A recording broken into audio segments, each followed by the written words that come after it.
All right. Good morning, everybody. Thank you so much for joining me. We have a jam-packed classroom today. So all of you are just, very, I'm sure, passionate about studying for the USMLE. And today I'm going to be kind of going through a very high-yield topic, something that's near and dear to my heart, renal physiology. But first, why don't I have the opportunity to get to know all of you all? Can you type into the chat, where are you all from? I would just love to know either city or country. That would be so awesome. All right, great. Wow, awesome. So we got some US, India, international audience. Perfect. Pakistan, that is awesome. Colombia, wonderful. Wow. South Texas, excellent, excellent. Perfect. Well, as you guys know, I mean, this exam basically has no borders, and that's the beauty about medicine is, it is so far-reaching, and the profession itself is so noble and humbling. And as myself just finishing residency, it's been absolutely awesome to teach throughout residency and then also take care of patients. So appreciate you all joining me, and just wanted to kind of lay some ground rules before we start our presentation today. Now, if you don't mind muting your audio, it should already be muted. And also, if you have any questions, feel free to put them in the chat box. And towards the end of the session, I will definitely get back to you all with those questions. If you have any issues throughout the presentation, try to kind of mess with the audio or the video. And I will let you know if there's any internet connectivity problems on my end. But sounds like everybody can hear me right now. So that is absolutely awesome. So one question I'm going to ask you all, so you stay active and engaged, because that's what I'm all about. Are you guys pumped to learn some USMLE physiology? Let's go for it. As I'm just have to make it as exciting for you as possible. So are you guys all pumped? All right, Tina is pumped. Look at that. All right. All right. I'm getting a lot of yeses. So that is great. Well, first off, I just want to start off by just saying thank you so much. I mean, I started this HyGuru kind of project and community a little over a year ago officially. And it all just came from a passion for teaching. A little bit about me and my good friend, David Shaffron. So I am actually a now graduated pediatric resident, and I'm a soon-to-be fellow in pediatric intensive care. So I'm going to be starting actually at the beginning part of this July. So I'm actually very, very pumped. And David actually is a attending physician, and he is a pediatric nephrologist by training, and he does see general pediatric patients as well in the Cleveland, Ohio. But more importantly, I mean, despite being clinicians, we are two passionate individuals that really want to change medical education. We want to go from a very linear kind of model of learning to something that is integrative, something that is active for you all, right? Something that you can study right now, and then in your clerkships, in your residency, fellowship, you can apply. And I think what's so unique about HyGuru is, number one, we are a community. Secondarily, we are very focused on USMLE Step 1 and Step 2 preparation, because honestly, that's kind of a stepping stone to get to your residency, to get to those fellowships, right? We also are going to be very focused at HyGuru. We are very focused on active recall. Rather than me just being like, oh yeah, so in pre-renal kidney injury, the BUN to creatinine ratio is greater than 20, for example. I'm going to give it to you in a vignette manner, because guess what? We all have to practice like we play. And when you practice like you play and you learn content and questions at the same time, that is going to be an efficient way of learning. So let's kind of just get into what we're going to be doing today. Well, first, what I'm going to do is give you the organization of the kidney. I'm going to talk about glomerular physiology, some clinical markers of kidney function, filtration fraction, and then what we're going to do is just take a trip into or through the nephron. We're going to start from the proximal convoluted tubule and end in the collecting duct, and everything is going to be very USMLE oriented. Guys, what I honestly did was I synthesized a lot of my own notes as I was going through step 1 preparation from UWorld, First Aid, Pathoma, etc., from BRS and Kaplan, which are big physiology resources as well. So as you will see, this is a very integrative review, and I hope that you stay active and engaged with some questions that I'll be asking. So, put up the chat bar and stay really excited to continue to learn some of these concepts. So let's do it. I'm a very cheesy kind of guy, and I do want to start off with a little bit of an inspirational quote. So remember that true success is achieved by stretching oneself, learning to feel comfortable when you are uncomfortable. So always push yourself, and with that, let's get into it. Now, the first thing that we're going to be talking about is the functional organization of the kidney. Now, as you know, the kidney has anatomic components and it has functional components. And sometimes you can relate the anatomy and the physiology together. Now, what is the basic functional unit of the kidney? I know it's bright and early in the morning. Why don't you guys type it out? Basic functional unit of the kidney. What are we focusing a lot about? Yeah, I got a lot of answers here. Yeah, exactly. Everybody's saying the nephron, and you're absolutely correct. So the basic functional unit of the kidney is going to be the nephron. Now, remember that with the nephron, we have two flavors of nephron. We have the juxtamedullary as well as the cortical nephrons. Now, which comprise a majority? I'm going to continue to have you guys engage. What do you guys think? Majority of nephrons. How many people say juxtamedullary or how many people say cortical? Type it in right now. What do you guys think? Got one person saying juxtamedullary. Ooh, this is a tough one, right? Yeah, absolutely. So actually, majority of nephrons are actually cortical nephrons, and that's important for you to know. The other aspect of the nephrons are going to be juxtamedullary. So what defines juxtamedullary? Well, juxtamedullary is going to be a nephron in which there are long loops of Henle that penetrate into the medulla of the kidney. Remember, the cortex is on the outside, the medulla is on the inside. And this functional organization of the kidney is very high yield for your step 1. So let's go into it in a little bit detail. Now, as we see, this is going to be a nephron, and the long loops of Henle go into the medulla of the kidney, and that is extremely important for you to know.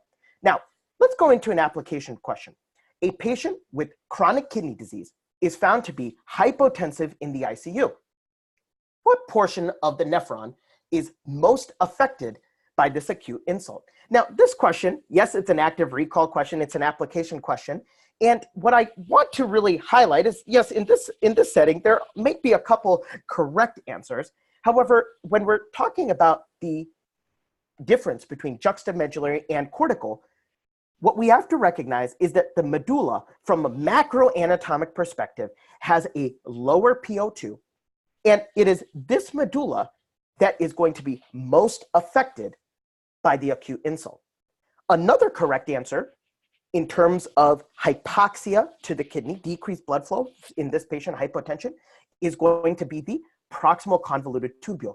USMLE loves for you to know that. Why? Because the proximal convoluted tubule is extremely metabolically active, and thus it is going to be very susceptible to ischemic events.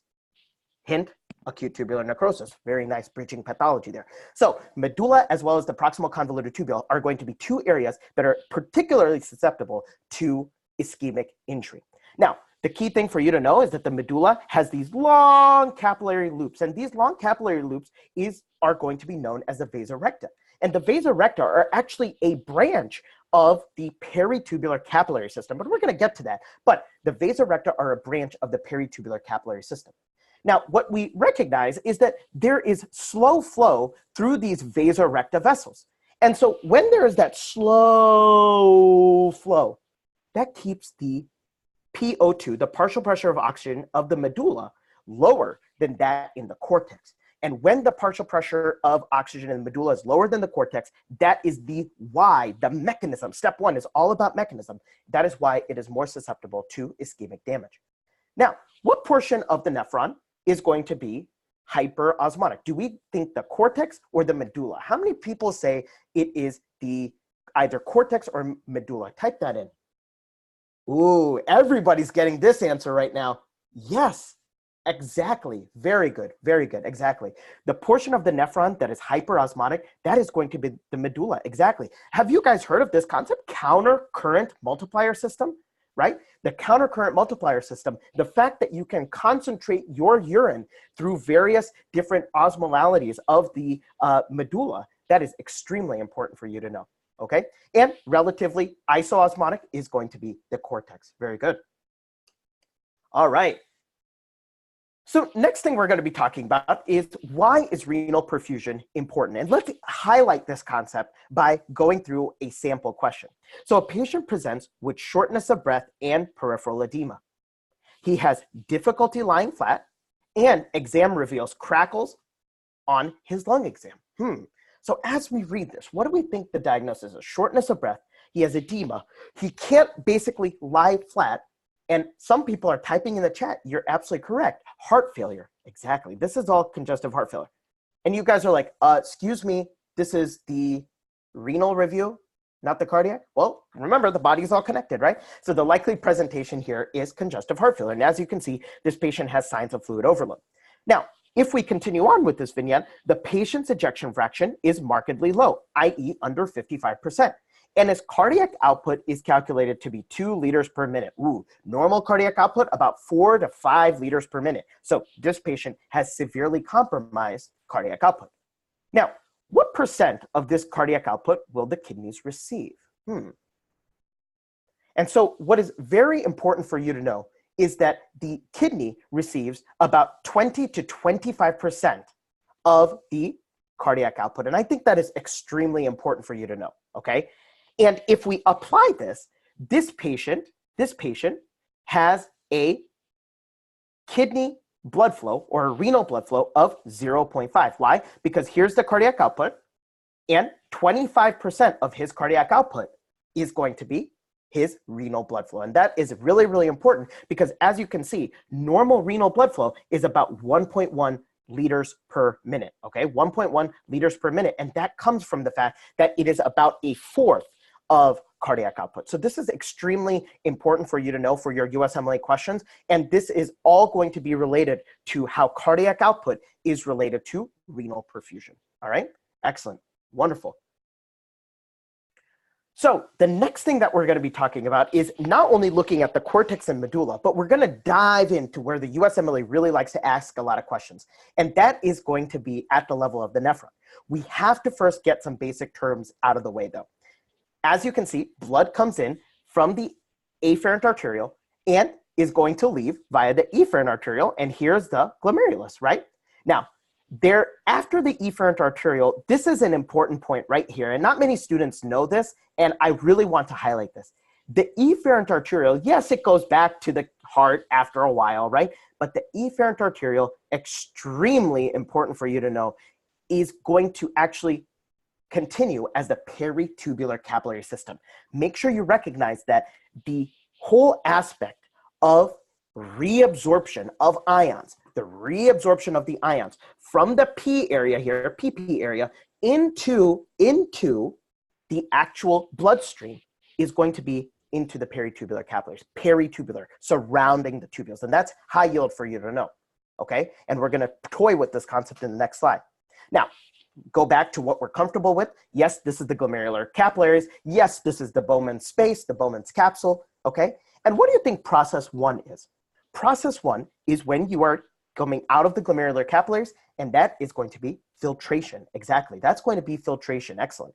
Now, what is going to be process number 2, i.e. from the P into the peritubular capillaries, and that is going to be reabsorption. Exactly, very good.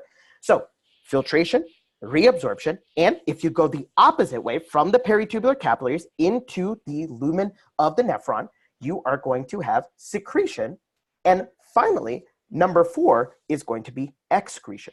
And so mathematically and conceptually, if we think about it, excretion is going to be equal to your filtration minus what you take out plus what you are going to add. Let me say that again. All right, so here you have a bucket of money, right? I'm filtering that bucket of money. Okay, fine, take some out for taxes. Oh, but put some back in because I was earning something from my side hustle. Okay, so that is excretion, is okay, filtration minus what I took out, plus, hey, what did I add back in? So this is a nice step 1-esque question. And I want you all to read this question and type into the chat box, what do you think the answer is? So what change tends to increase peritubular capillary fluid reabsorption? I'm going to take a nap for 30 seconds and feel free to answer in the chat box.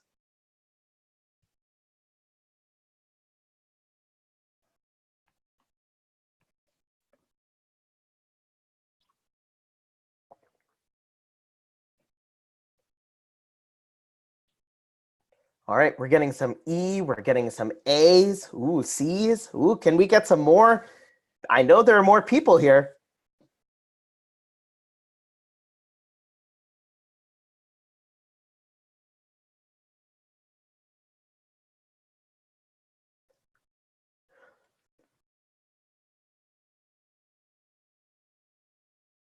All right, so a lot of E's. Actually, you know, the answer is, and we got a couple of C's as well, the answer is going to be C. All right, so let's actually kind of go through this and why this is really important.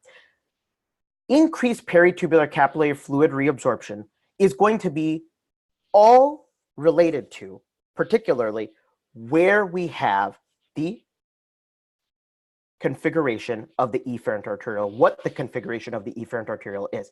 Afferent, efferent, and peritubular capillary system. Now, if you have increased efferent arteriolar resistance, this efferent is going to squeeze down. So afferent, efferent, and the efferent is going to tighten up. And when that tightens up, you have increased amounts of glomerular pressure and subsequently increased amounts of GFR. Now, the fluid that is left here, it's like squeezing that sponge. That fluid actually is not even there because, hey, guess what? We put it out here where the GFR is supposed to be. And what happens as the blood goes and becomes the peritubular capillary system, it becomes very rich in proteins and subsequently has a very high oncotic pressure.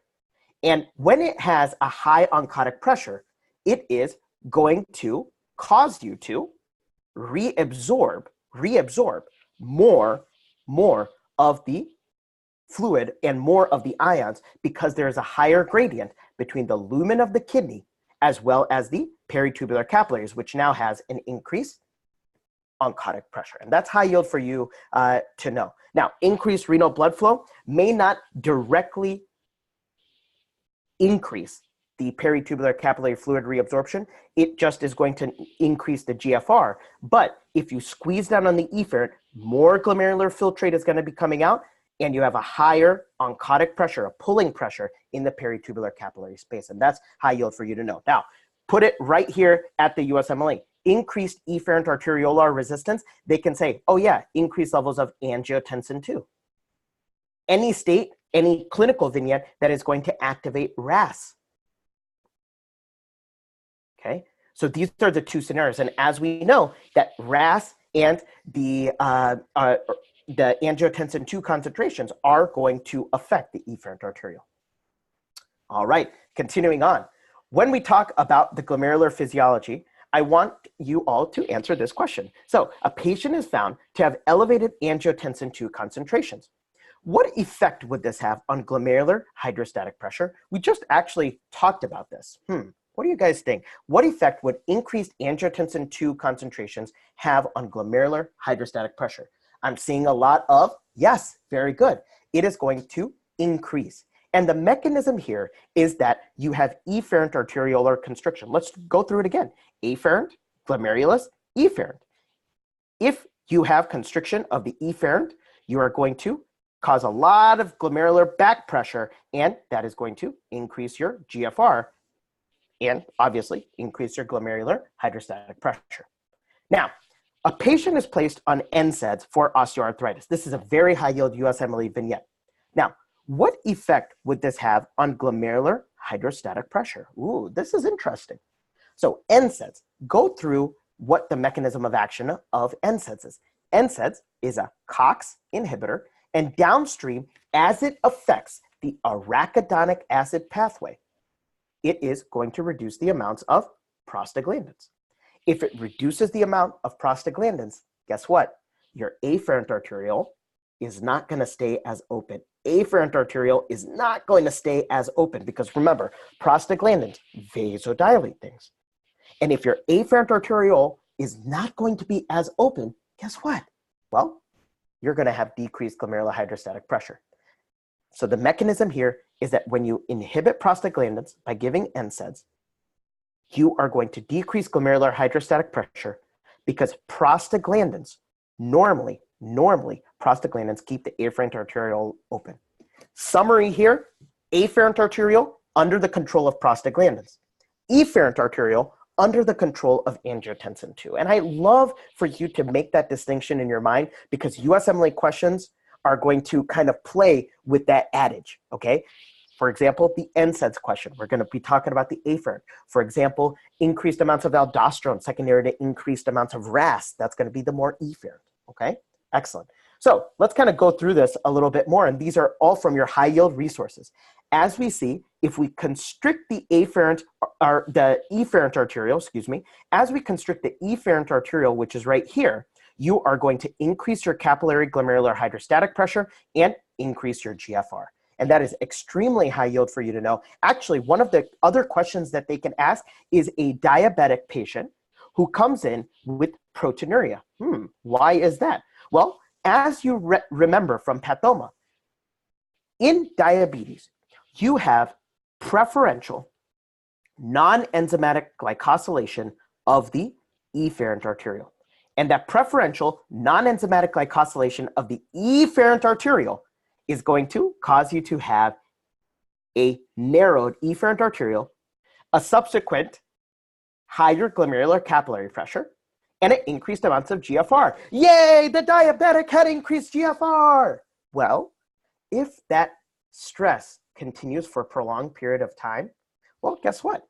The response to cellular stress is going to be to hyperproliferate the mesangium, but also, after a while, the stress is going to outweigh the compensatory mechanisms, and actually, we are going to have micro or even macro albuminuria.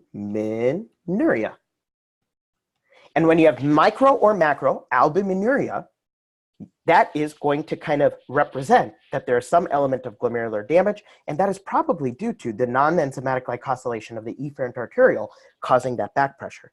And so a classic USMLE question is that if you see a diabetic with proteinuria and they have hypertension, for example, the best medication to use is ACE inhibitors or ARBs.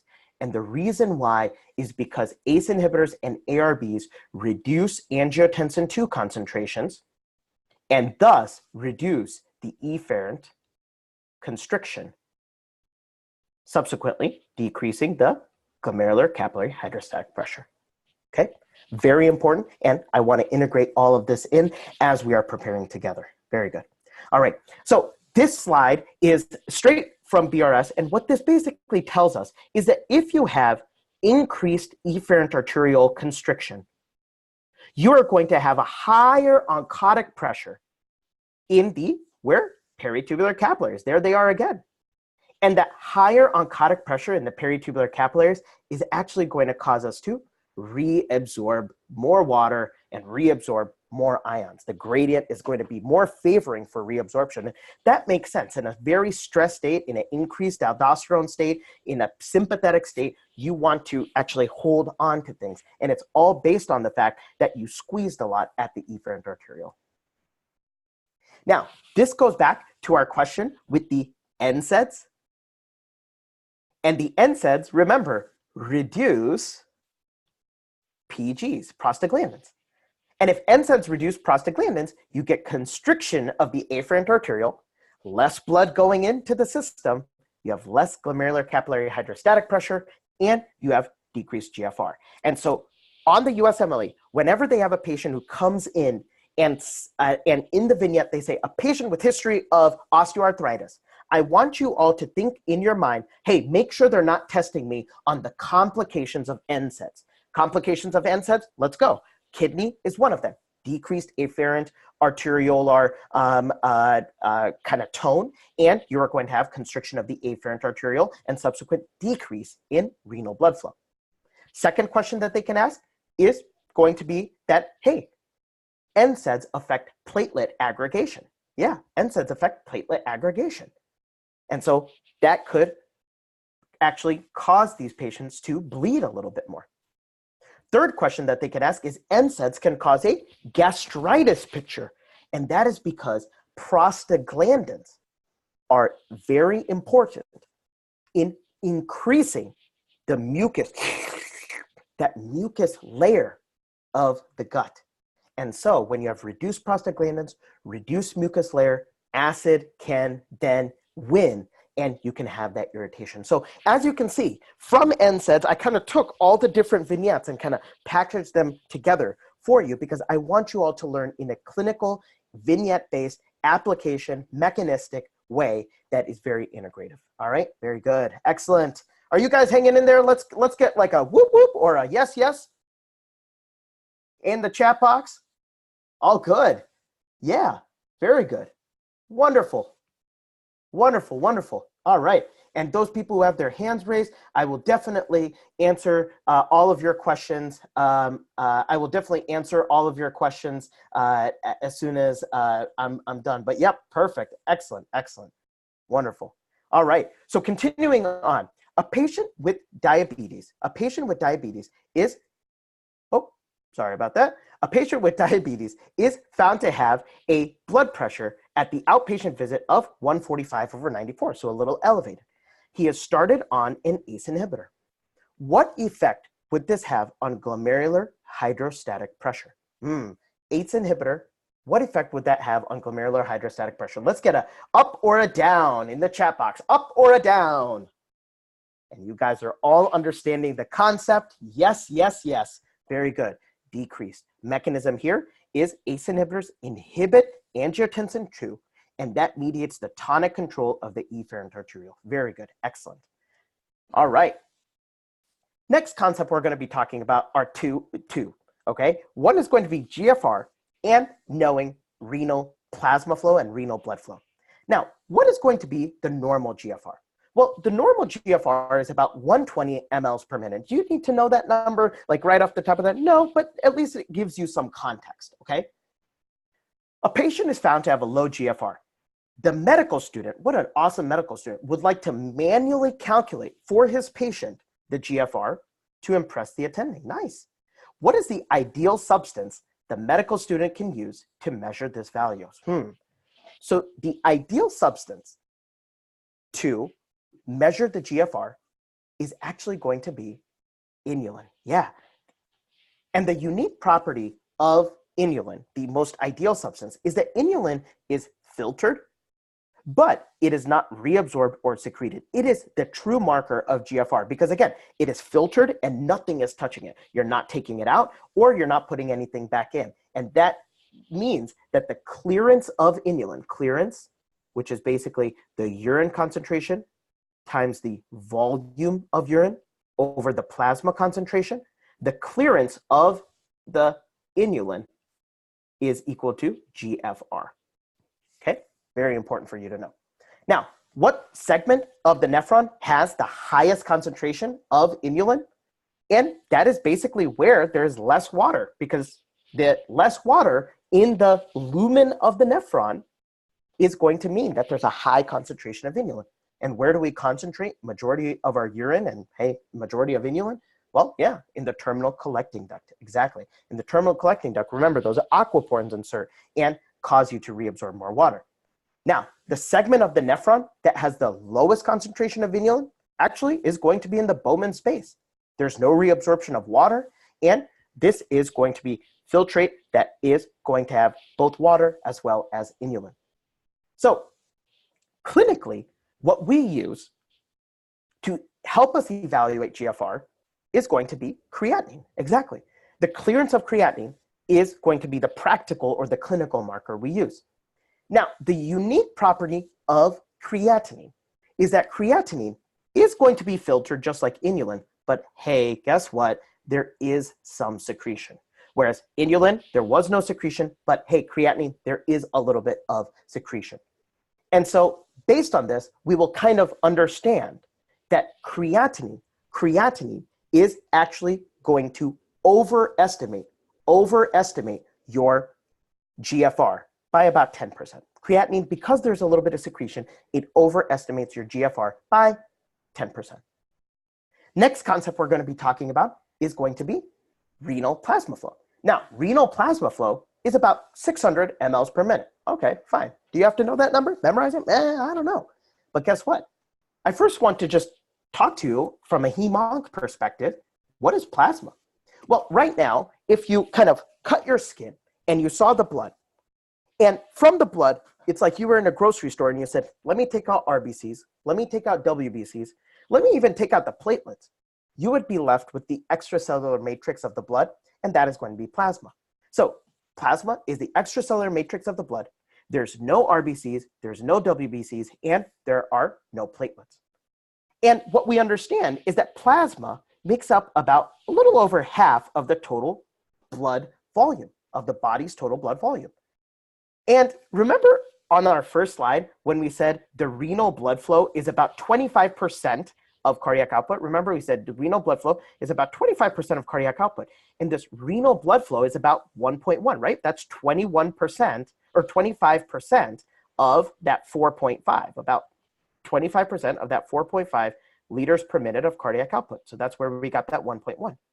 If you take 1.1 and you put 55 or multiply it by 0.55, which is amount of plasma, that's where we get the 600 from, okay? So is this going to be like tested like directly on the USMLE? No, but it's all conceptual, right? You understood that 25% of cardiac output is going to be renal blood flow. Well, what percent of the blood is plasma? About 55. So 1.1 times 0.55, well, that's renal plasma flow, okay? Excellent. So a patient is found to have a low renal plasma flow. The medical student would like to manually calculate this for his patient to impress the attending. All right, what is the ideal substance that we use to measure the renal plasma flow? The ideal substance that we use to measure the renal plasma flow, a lot of people are chiming in right now. Yes, you got it. That's going to be PAH. And the unique property of PAH is that it is going to be filtered and secreted, but not reabsorbed. Filtered and secreted, but not reabsorbed. Nothing's taken out of it. So what I want to kind of simplify for you and say, in other words, not all of the PAH crosses into the primary filtrate. Can you believe it? Well, yeah. Some goes into that peritubular capillary system. After the efferent, a little bit of PAH goes into that peritubular capillary system and is subsequently secreted, as you can see. PAH filtered and secreted. Now, that means that the venous PAH concentration is not zero, right? Because I said it goes in the afferent. Yes, majority of it goes and gets filtered. But then what about a little bit in the efferent? Yeah, well, there is a little bit in the efferent and subsequently in the venous system. And what we recognize is that the venous PAH concentration is about 10% of the arterial PAH. And all I'm trying to tell you is that renal plasma flow, if we use PAH, because there's some unaccounted for PAH, it is actually going to be underestimated, okay? So let's kind of synthesize all of this the HyGuru way, right? GFR, the GFR is going to practically be measured by creatinine clearance. Creatinine filtered and secreted. And because there is a little bit of secretion, creatinine overestimates the GFR by 10%. Renal plasma flow is going to be the UV over P, which is the clearance of PAH. And remember, PAH is freely filtered and secreted, but there is some venous concentration. And because there's some that is unaccounted for, PAH clearance underestimates renal plasma flow by about 10%. All right. Now what I'm going to be doing is giving you a little application question. Concerning the measurement of renal plasma flow and GFR, which of the following are true? I'm going to take a nap. 30 seconds. I'm just going to take a nap. And you guys go through, read the answer choices, and type in the chat box. Type in the chat box what you think the answer is.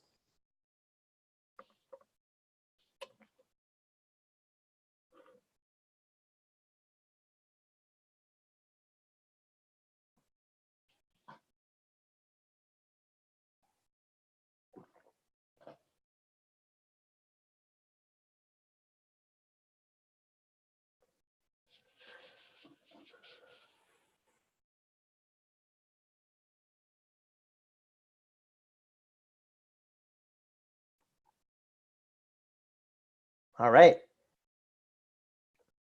We got a lot of mixed answers. Yeah, excellent. Well, the answer is going to be E, and this is directly from BRS physiology. And essentially, what I want you to recognize is that, yes, inulin is a good marker for GFR, and that's because it is not reabsorbed or secreted by the renal tubules. Now, as you go into the proximal tubule, the fluid itself overall is isoosmotic. The fluid itself is isoosmotic, but remember, your osmolarity is primarily defined by sodium concentration, urea concentration, as well as glucose concentration. And so inulin concentration in particular, as you are going to reabsorb water in the proximal convoluted tubule, the inulin concentration increases progressively, okay? And that's because, yes, the fluid itself is isoosmotic, but if inulin necessarily doesn't play into the osmolarity of a fluid. PAH is a good marker of renal plasma flow. We talked about that. It is freely filtered, and a very little of PAH reaches a renal vein, and that's why we say it underestimates renal plasma flow by about 10%. Okay, awesome. So we're learning some good facts, and we're going to continue on with our review and talk about renal blood flow. Now, the relationship between renal plasma flow and renal blood flow is the following. Well, renal blood flow is going to be the equation for renal blood flow is going to be renal plasma flow divided by 1 minus hematocrit. How I kind of just remember this is I say, hey, renal blood flow. Well, renal plasma flow is the plasma is basically blood without all of the different stuff. So 1 minus hematocrit kind of adds all that stuff back in. So renal blood flow is renal plasma flow over 1 minus hematocrit. Just add all that RBCs, platelets, WBCs that we took out for making plasma. Now, this is extremely important for your step 1, and that is going to be the relationship between renal plasma flow as well as GFR. Now, renal plasma flow and GFR, the relationship is best described by the filtration fraction. We're going to have an application question that the USMLE can test, but I want you to know that GFR over renal plasma flow is filtration fraction. Don't memorize, please understand with me. Of the plasma that comes to the kidney, or of the plasma that comes to the glomerulus, how much of it is filtered? Let's say that again.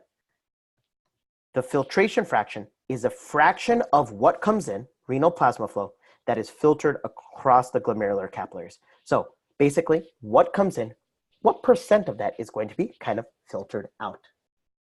So filtration fraction, extremely important concept. And as we can see, the normal filtration fraction is 20. Ooh, 20%. All right, let me take out my iPhone real quick. GFR was 120, right? And the renal plasma flow, so can I just say it right here? GFR over renal plasma flow. GFR, 120 mLs per minute. I was like, don't memorize it. You guys all memorized it. And renal plasma flow is about 600 mLs per minute. 120 divided by 600. So 120 divided by 600 is equal to 0.2. So that's where we get the filtration fraction being 20%. And so what happens to the remaining 80%? Well, it becomes that peritubular capillary system, because that's the stuff that is not filtered across, but continues in the efferent and subsequently through the peritubular capillary system. So let's go through this. A patient with low blood pressure is found to have activation of RAS. What effect does this have on peritubular oncotic pressure? Guys, stay active and engaged. What do you guys think? Up or down? Answer this question. We have so many people in this room. It's busting open today. All right, Shubham, awesome. Remember, activation of RAS. I'm getting some decreases.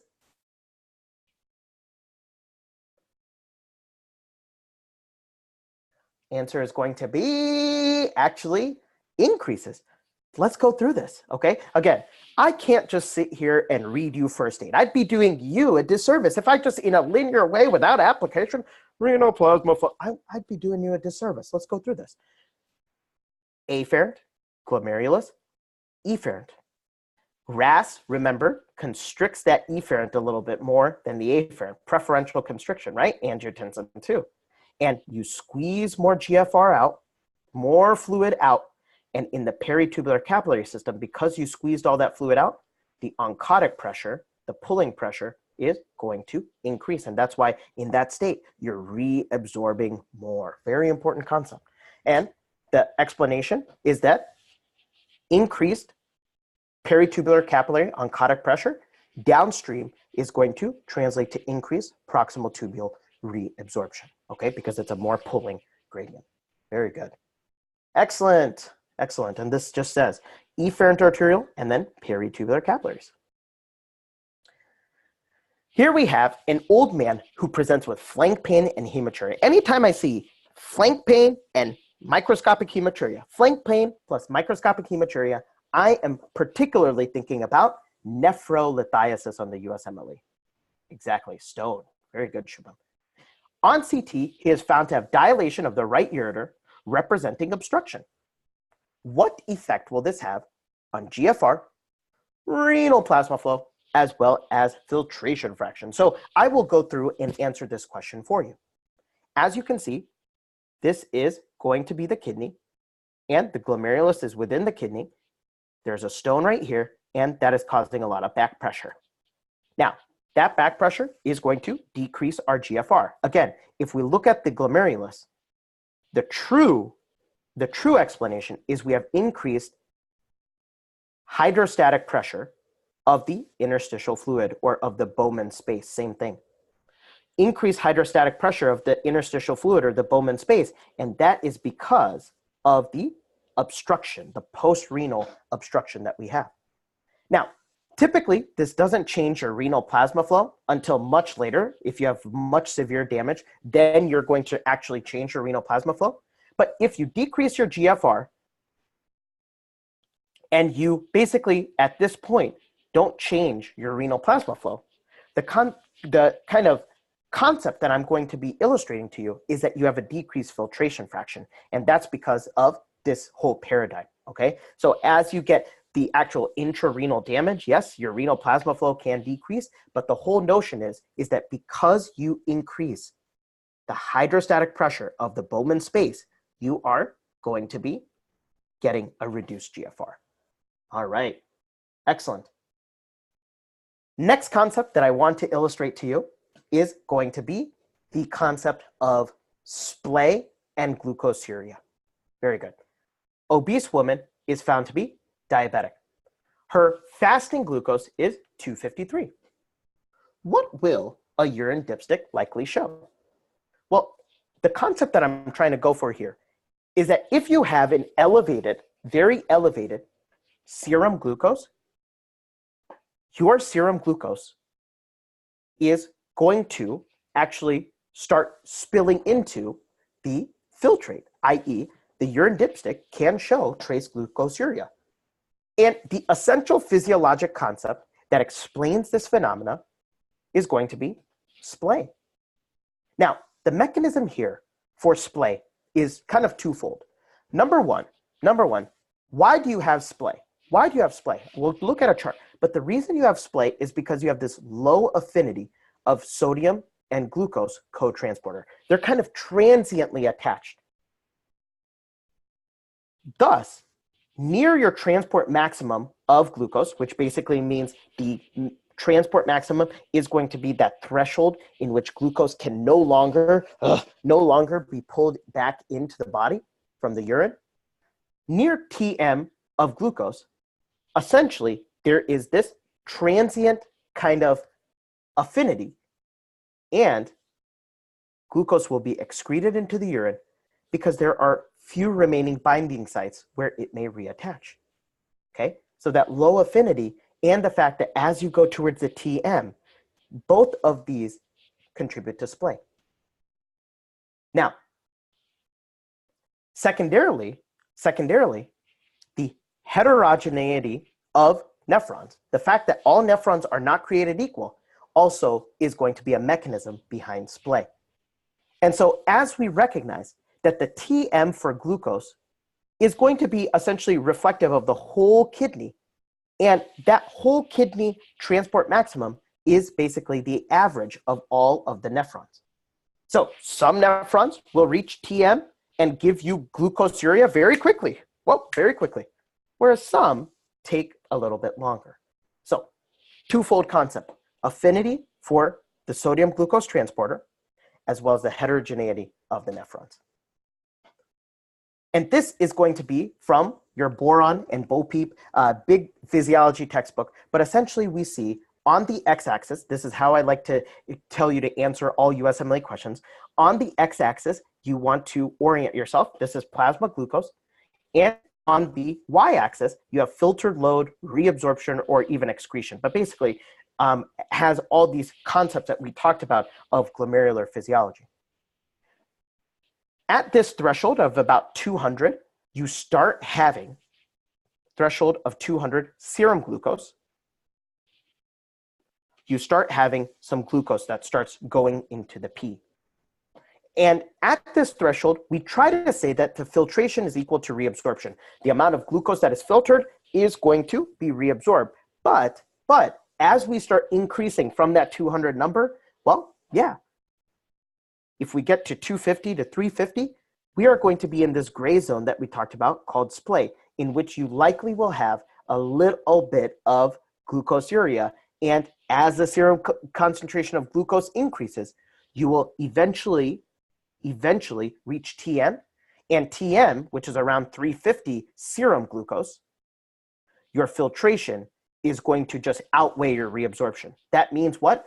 That glucose is going to be filtered, but man, we don't have enough nephrons and we don't have enough affinity and binding sites for the glucose to be reabsorbed. And so splay is this concept in which there's that gray zone, 50 shades of gray, there's that gray zone between 250 serum glucose and 350 serum glucose, in which you can start seeing some glucose in the pee. What are questions that they can ask? USMLE, first question that they can ask on this is the child who comes in with a new diagnosis of DKA, has a high serum glucose, and they'll ask you, what's the mechanism as to why this patient has glucosuria on the dipstick? And the answer is the same stuff we were talking about. Second question that they can ask is they can have a kiddo who has, for example, obesity, a kiddo who has acanthosis nigricans, metabolic syndrome, and they say, man, he keeps wetting the bed. And when he wets the bed, they check a glucose, and the serum glucose is, for example, 300. If they check a urine on that kiddo, guess what? The urine will show glucosuria. Why? Because you are kind of in that splay zone in which you are going to have glucosuria, okay? Or the potential to having glucosuria because your serum glucose is so high. All right, everybody. Well, everybody has been sticking around so far. And our last thing, before we stop this presentation today, our last thing is going to be going through the nephron. We're going to take a nice little trip to the nephron. So are you pumped for a field trip? Everybody in the chat, type in, I'm pumped. I'm pumped. Let's get it. Yeah. Awesome. Excellent. We have so many people that are participating. That's great. We have so many more people. Come on. I need a couple more I'm pumped. If you haven't typed it in, yeah, Tina got it. All right. Awesome. Leshna. Excellent. Excellent. We got a lot of people here today, so I appreciate everybody's participation. Excellent. Wonderful. Wonderful. Pumped like the heart. All right. So Let's start with the proximal convoluted tubule, okay? Now, in the proximal convoluted tubule, here are the key USMLE points, Ready? Majority of sodium reabsorbed at the proximal convoluted tubule. That's point number one. Point number two, what you have to know is that the sodium reabsorption is coupled to the transport of other things such as glucose, amino acids, lactic acid, okay, or lactate, as well as different ions, okay? The transport of sodium is coupled to all of these ions, okay? Now, two questions that they can ask.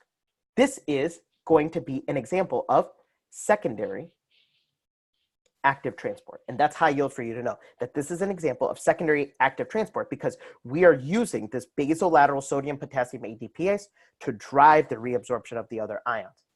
Second question is that if you cannot reabsorb all of these ions, the question that they can ask is, what is the pathology? And that is Fanconi syndrome. Now, Fanconi syndrome can be due to toxins, can be genetically mediated, and Fanconi syndrome is basically when you cannot reabsorb anything from the proximal convoluted tubule. Now, what effects does the sympathetic nervous system have on the proximal convoluted tubule?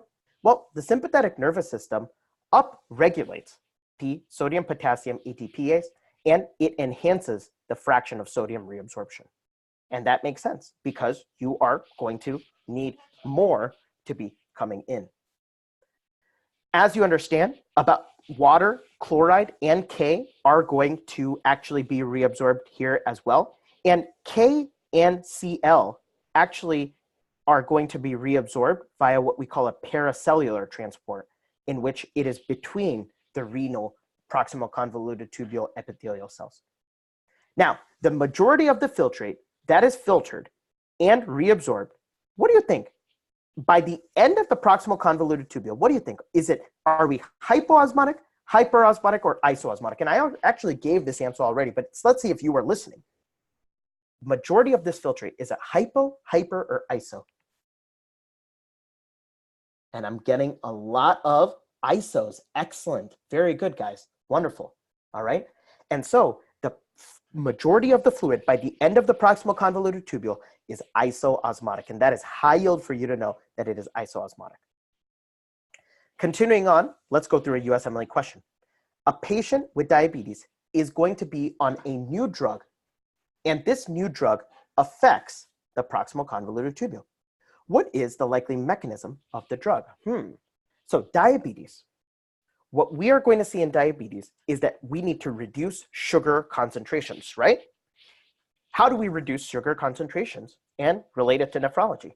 Well, you pee out the sugar. Oh my gosh, there is a medicine that can help us pee out the sugar? Yeah, exactly. It's going to be the SGLT2 inhibitors, okay? And the SGLT2 inhibitors make us pee out the sugar and thus reduce our serum glucose levels in diabetes. The SGLT2 inhibitors all end in flosin. Canagliflozin, for example, or Invokana. Okay, that's the brand name. But canagliflozin, everything flows in. And so canagliflozins, or all the flozins, inhibit SGLT2. And SGLT2 is actually a transporter, a sodium glucose transporter that is going to be in the nephron at the proximal convoluted tubule. So that's very high yield for you to know. And this is how physiology relates to pharmacology on the step one. Now, high yield for you to recognize is that with these flosin medications, a very common side effect and relative contraindication is the risk of UTIs. Remember, if you are going to be glucose-uric, i.e. you're going to be peeing glucose out, bacteria is going to love that. And when bacteria loves it, you got it. You could have a predisposition of infection. Lastly, I want to let you know that bicarbonate is going to be reabsorbed in the proximal convoluted tubule via a luminal carbonic anhydrase and an intracellular carbonic anhydrase. As you can see, this luminal carbonic anhydrase takes bicarb that is in the tubular fluid, and the luminal carbonic anhydrase is going to do its thing and do its reaction and cause us to make carbon dioxide. This carbon dioxide is going to go and get affected by the intracellular carbonic anhydrase. And this carbon dioxide plus water actually is going to restart the cycle of us reabsorbing bicarb, i.e. it is going to take the H plus, and that goes in the tubular fluid such that it can actually give us one more bicarb reabsorbed. And this area right here represents the fact that you are reabsorbing the bicarb in the peritubular system, okay? And so the fact that the USMLE can test is that if you have the reabsorption of bicarb in the proximal convoluted tubule, it is the filtered bicarb that you are going to be reabsorbing, and that is due to a luminal carbonic anhydrase as well as a intracellular carbonic anhydrase. Second thing that you have to know is that there is a medication which actually inhibits this luminal carbonic anhydrase. And this luminal carbonic anhydrase is going to be inhibited by acetazolamide. And acetazolamide is going to cause you to pee out your bicarb and subsequently water with it. That's why it's a diuretic. And acetazolamide, how I like to think of it, it takes a seat on carbonic anhydrase. Okay? All right, very good. Next area we're going to be talking about is that loop of Henle. Now remember that the descending limb of the loop of Henle is going to be very permeable to water, and I think of it as waterfall. So the descending limb of the loop of Henle is very permeable to water, whereas the thick ascending limb, okay, that is going to be where a lot of the action of solutes are going to be coming out, like electrolytes, okay? One particular transporter that you must go into the USMLE knowing is the sodium potassium 2-chloride transporter. And the sodium potassium 2-chloride transporter, high yield for you to know, is going to be inhibited by loop diuretics. And loop diuretics are things like furosemide, torsemide, and ethacrynic acid. And that's USMLE questions for you to know that loop diuretics are going to be known as furosemide, torsemide, and ethacrynic acid, and it inhibits the sodium potassium 2-chloride transporter in the thick ascending limb of the loop of Henle.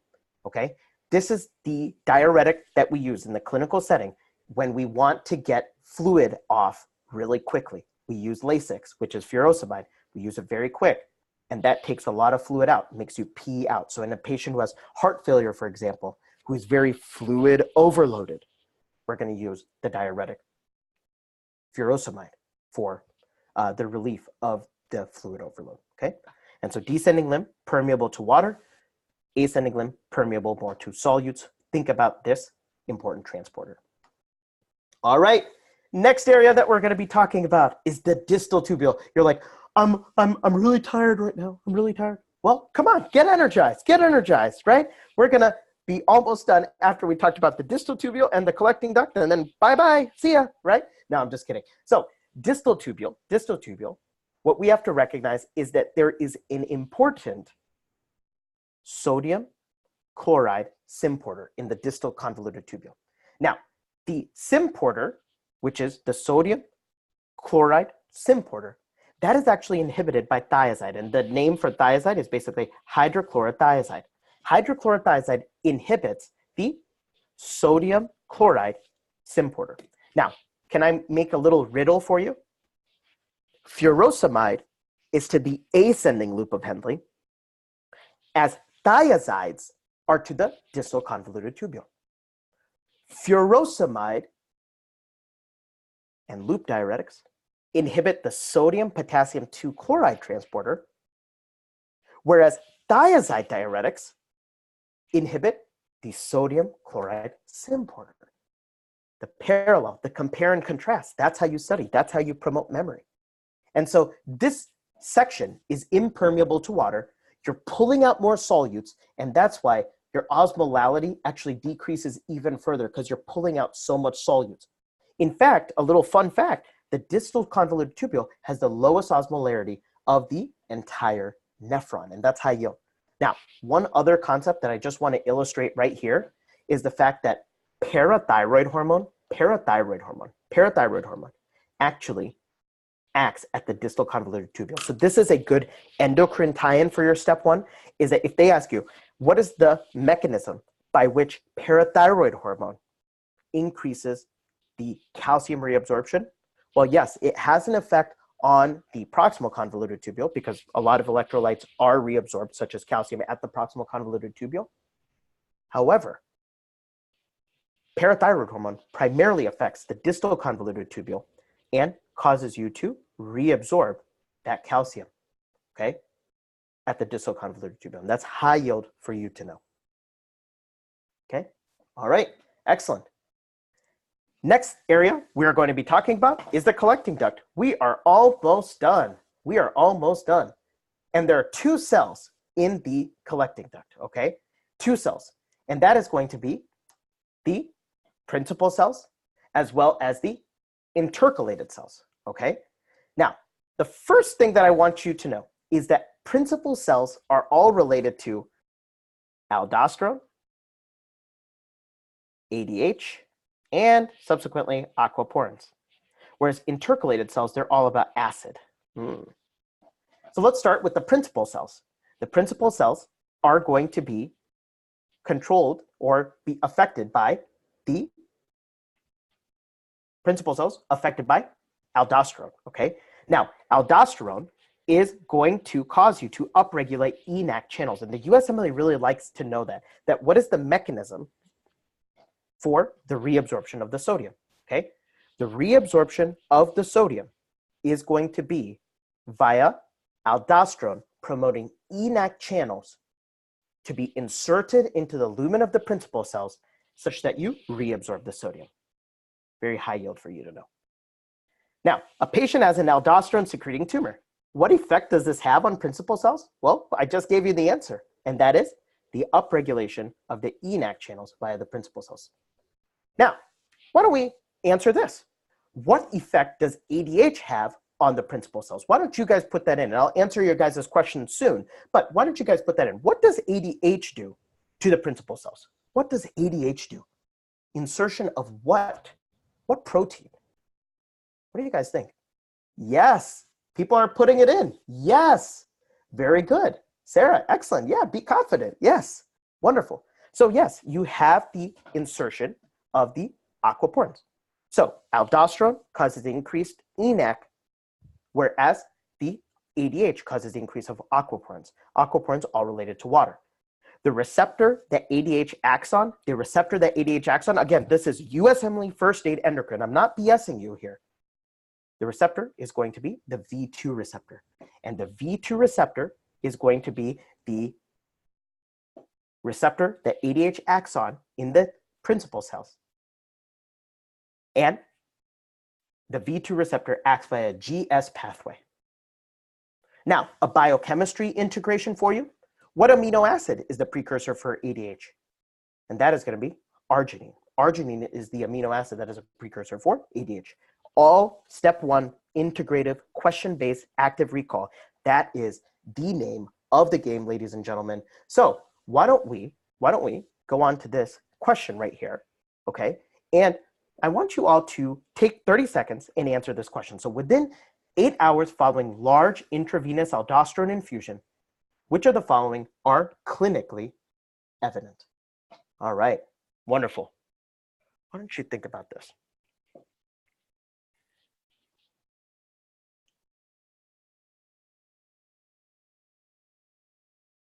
And just to give you a time check, we're going to be done in just about less than 10 minutes. So wanted to let you all know that. Thanks for sticking around. So go ahead. I'll be quiet.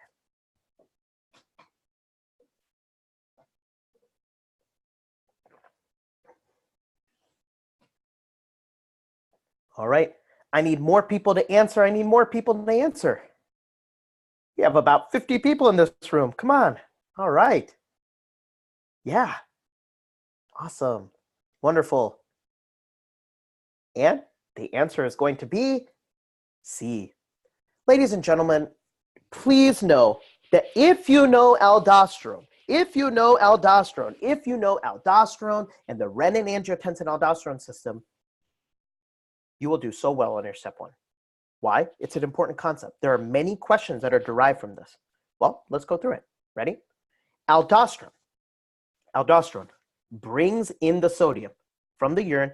It brings in your sodium. And what does it make you pee out? potassium, and hydrogen ions. Ooh, whew, gotta know this. Wait, so you're telling me, if I have an aldosterone secreting tumor, I am hypernatremic, hypokalemic, and I have a metabolic alkalosis. Yes, you're absolutely correct. In cases of primary hyperaldosteronism on your step 1, this is going to be a patient who has what we call Conn syndrome. Conn syndrome patients, they're hypernatremic, they're hypertensive because with the sodium comes the water, and they're hypokalemic and metabolic alkalosis. Very important for you to know. Well, what about if you have, how about this? The other opposite, adrenal insufficiency. Say you have, for example, the severe form, Waterhouse-Friderichsen syndrome, USMLE tie-in, Neisseria gonorrhea, hemorrhagic infarct of the adrenal glands. Or say you have Addison's disease. Addison's disease, USMLE? Yes, exactly. Addison's disease is when you have primary hypoaldosteronism. And in this case, you're going to be hyponatremic, you're going to have a low blood pressure, and you're going to be hyperkalemic with a non-anion gap metabolic acidosis. So here we go. States of aldo excess is going to cause you to have a metabolic alkalosis. Why? Because you're peeing out a lot of H+. States of aldosterone low, metabolic acidosis, and because I'm all about the details, non-anion gap. This is how nephrology relates to acid-base, okay? Excellent. So just finishing up here, what I want you to know is that here we have the intercalated cells. The intercalated cells is going to deal with acid. Remember, principle, aquaporins, ENaC, right? Whereas intercalated, they're all about acid, and this is in the collecting duct. As you see, we do not have a luminal carbonic anhydrase. The luminal carbonic anhydrase was in the proximal convoluted tubule. Here we have a intracellular carbonic anhydrase. And this intracellular carbonic anhydrase makes you pee out your excess acid. And we have buffers in our body, H2PO4, ammonium from the kind of correlated to the urea cycle. But these are going to be mechanisms as to how we buffer the H+. And so if I ask you, what role does aldosterone have on the alpha intercalated cells? What role does the aldosterone have on alpha intercalated? Does it upregulate them or downregulate them? What do you think, guys?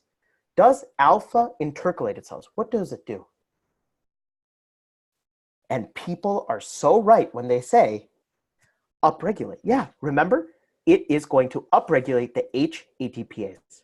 Remember, aldosterone brings in sodium and makes you pee out potassium and makes you pee out hydrogen ions. And the upregulation of the H-ATPase is the mechanism. Aldosterone increases the H-ATPase. So, in summary, intercalated cells are all about acid-base regulation. Well, ladies and gentlemen, guess what? We did it. We went through the whole nephron, starting from proximal convoluted tubule to the collecting duct. I want to thank you so much for joining me today on this, with this review, okay? Please stick around for just a second because I want to end on a very positive note, okay? And I want you to recognize that your positive action combined with positive thinking is going to result in success. And I'm so humbled by you all joining. And a very, very, very special announcement is that next weekend, I'm actually going to be doing a webinar. And it's going to be next Sunday. And what we're going to be doing is we are going to actually be reviewing the top misconceptions. Basically what I did, I went through all of the question banks and I figured out what are the hardest topics from the question banks as well as the USMLE content outline. And we're going to review the most difficult and most misconceptions from each organ system. We're going to get the HyGuru notes when you register, and it is going to be next Sunday, bright and early, 8:30 a.m. It's going to be for 3.5 hours. I'm actually running a special as I teach many USMLE classes. I usually charge $98 for this session. However, I encourage you all to sign up. And for you guys joining today, the registration fee is $65. I'm going to email you the link, but right now I'm just going to copy paste it into the chat box right here. And feel free to click on the link and register today. I'm only going to be keeping it a very small classroom, not this big webinar style, but just a really intimate group of students. I've been humbled. You know, last week we had a rapid review session, and we got so many good testimonials from that rapid review session. So, you know, today the one ask that I have is, you know, first off, just stay positive in your step one preparation. If you have any questions, definitely reach out to me. Connect with me on social media. I'm on Twitter, Facebook, Instagram. I have daily USMLE questions that come out. And I just want you all to recognize that, yes, it's a very stressful time, but if you just take actionable steps and you apply yourself, you apply the content, you will do really, really well. So feel free to definitely write a review. That would mean so much to me. Let me actually type in the link where you can write the review on Facebook. That would be so awesome if you can. And unfortunately, I have a question from somebody. Can we get today's webinar video recording? Actually, due to copyright, we are not going to be sharing this video recording. However, if something changes, I'm definitely going to let you know, but just wanted to answer that question. If you all have any questions, please stick around now and type in the chat box. Otherwise, you all are free to go. Thank you so much for joining, and I'm going to stick around and answer any of the questions, okay? But thank you, George. Thanks so much for attending. All right, awesome. We have so many people that are just exiting. If you have any questions, definitely let me know, okay? All right.